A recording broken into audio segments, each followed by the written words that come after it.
अस्सलाम वालेकुम नाजरीन, मैं हूं अरसलान राजपूत। आज मुलाकात हुई तीन बड़ी ताकतों के सरबराहान की।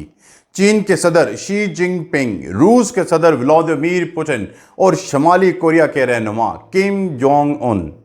अब क्या यह मुलाकात एक नया वर्ल्ड ऑर्डर तश्कील दे सकती है? जब हम इस मुलाकात को देखते हैं तो पहला सवाल जहन में यही आता है कि क्या यह सिर्फ एक तस्वीरी लम्हा है या एक नए आलमी निज़ाम की बुनियाद रखी जा रही है।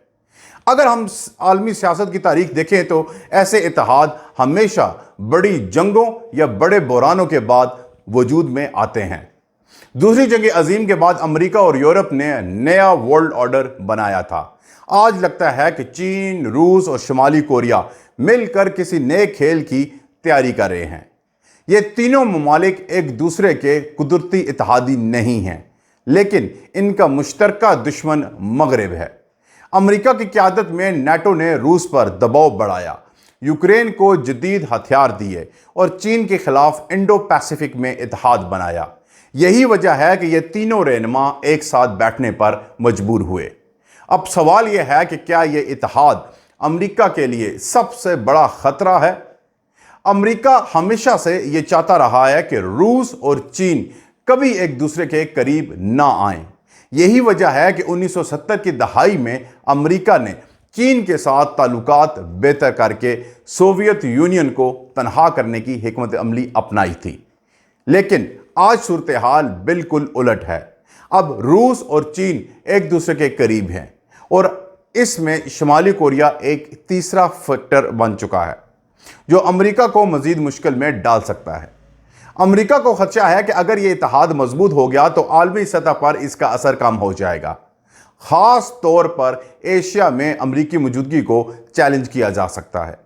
यही वजह है कि वाशिंगटन मुसलसल जापान, जनूबी कोरिया, भारत और ऑस्ट्रेलिया जैसे ममालिक को अपने साथ जोड़ने की कोशिश कर रहा है।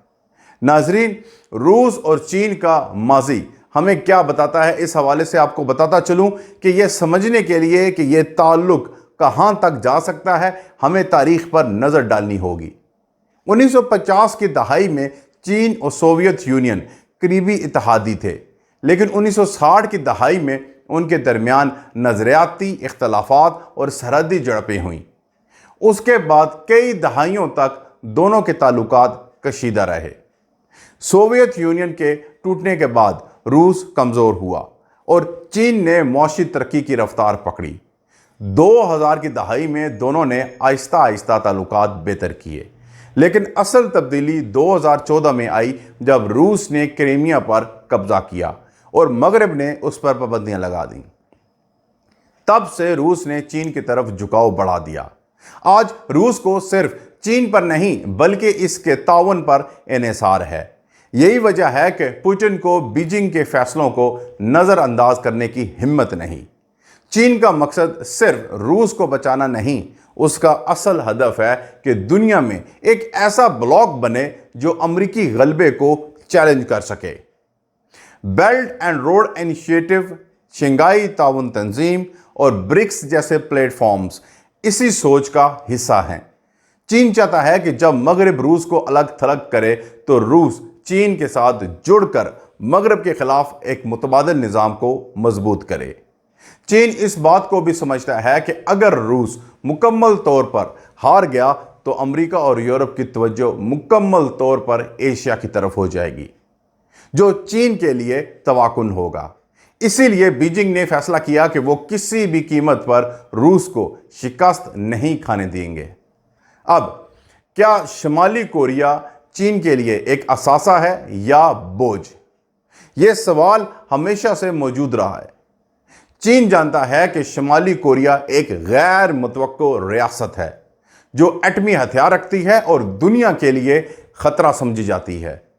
चीन उसे मुकम्मल कंट्रोल में नहीं रख सकता, लेकिन वो उसे गिरने भी नहीं दे सकता, क्योंकि अगर शुमाली कोरिया का निज़ाम ख़त्म हो गया तो अमेरिका इस खला को पुर कर सकता है। इसीलिए चीन ने दहाइयों तक शुमाली कोरिया को मुआशी मदद फराम की, मगर अब हालात بدل چکے ہیں۔ شمالی کوریا نے روس کے ساتھ براہ راست تعلقات بنا لیے ہیں اور یہ بات بیجنگ کو کچھ حد تک پریشان کر رہی ہے، کیونکہ چین نہیں چاہتا کہ شمالی کوریا کسی اور طاقت کے ذریعے مزید خطرناک ہو جائے۔ یوکرین جنگ نے ان تعلقات کو ایک نئی زندگی دی ہے۔ روس کو گولہ بارود اور فوجیوں کی ضرورت ہے اور شمالی کوریا کے پاس یہ سب موجود ہے۔ اس کے بدلے میں روس شمالی کوریا کو ٹیکنالوجی دے رہا ہے، خاص طور پر میزائل ٹیکنالوجی اور سیٹلائٹ پروگرام۔ ان تمام میں روس کی مدد شامل ہے۔ اس ڈیل کا سب سے خطرناک پہلو یہ ہے کہ شمالی کوریا کو مزید ایٹمی طاقتور بنا سکتا ہے۔ ناظرین، مغرب اس پر کیسے رد عمل دے رہا ہے؟ اس حوالے سے امریکہ، جاپان اور جنوبی کوریا اس تمام صورتحال پر کھلے عام تشویش کا اظہار کر چکے ہیں۔ واشنگٹن نے خبردار کیا ہے کہ اگر روس شمالی کوریا کو جدید ہتھیاروں میں مدد دیتا ہے تو یہ عالمی قوانین کی خلاف ورزی ہوگی۔ لیکن سوال یہ ہے کہ کیا مغرب اس اتحاد کو روک سکتا ہے؟ فی الحال ایسا لگتا ہے کہ اس کے پاس زیادہ آپشنز موجود نہیں ہیں۔ مغرب یوکرین کو ہتھیار فراہم کر رہا ہے، لیکن اگر روس کو چین اور شمالی کوریا سے مسلسل سپورٹ ملتی رہی تو یہ جنگ طویل ہو جائے گی۔ اس تمام صورتحال میں کیا یہ ملاقات عالمی معیشت پر اثر ڈالے گی؟ تو ناظرین، بالکل یقیناً، کیونکہ دنیا کی معیشت آج پہلے ہی کشیدہ حالات میں ہے۔ اگر یہ تینوں ممالک مل کر کام کرتے ہیں تو مغرب کو معاشی دباؤ کا سامنا کرنا پڑے گا۔ روس توانائی فراہم کر سکتا ہے، چین مینوفیکچرنگ کی طاقت ہے اور شمالی کوریا ہتھیار فراہم کرنے والا ایک غیر روایتی پارٹنر ہے۔ یہ سب مغرب کے لیے ایک بہت بڑا چیلنج ہے۔ اب کیا اس تصویر نے یہ پیغام دیا ہے کہ امریکہ کی طاقت ختم ہو رہی ہے؟ یہ کہنا قبل از وقت ہوگا کہ امریکہ کمزور ہو گیا ہے، لیکن یہ ضروری کہا جا سکتا ہے کہ دنیا ایک نئے کثیر قطبی نظام کی طرف جا رہی ہے۔ پہلے امریکہ واحد سپر پاور تھا، مگر اب چین اس کے سامنے کھڑا ہے اور روس اپنی پوری کوشش کر رہا ہے کہ مغرب کو شکست دے۔ شمالی کوریا اگرچہ چھوٹا ملک ہے، مگر ایٹمی ہتھیار رکھنے کی وجہ سے اس کی اہمیت بہت زیادہ ہے۔ ناظرین، مستقبل میں کیا خطرات بڑھ سکتے ہیں؟ اس حوالے سے آپ کو بتاتا چلوں کہ سب سے بڑا خطرہ یہ ہے کہ یہ اتحاد کسی بڑی جنگ کی طرف نہ بڑھ جائے۔ اگر یوکرین کی جنگ ختم نہ ہوئی اور روس مزید کمزور ہوا تو وہ مزید جارحانہ ہو سکتا ہے۔ چین اگر براہ راست ہتھیار فراہم کرنے لگے تو یہ ایک نیا بحران ہوگا۔ شمالی کوریا بھی اس صورتحال میں ایٹمی تجربات بڑھا سکتا ہے۔ تو ناظرین، اگر آپ کو لگتا ہے کہ یہ تینوں ممالک مل کر دنیا کے نقشے کو بدل سکتے ہیں تو اپنی رائے کمنٹس میں ضرور دیں۔ ویڈیو کو لائک اور شیئر کریں، چینل کو سبسکرائب کریں اور بیل آئیکن دبانا نہ بھولیں تاکہ ہر اپڈیٹ سب سے پہلے آپ کو مل سکے۔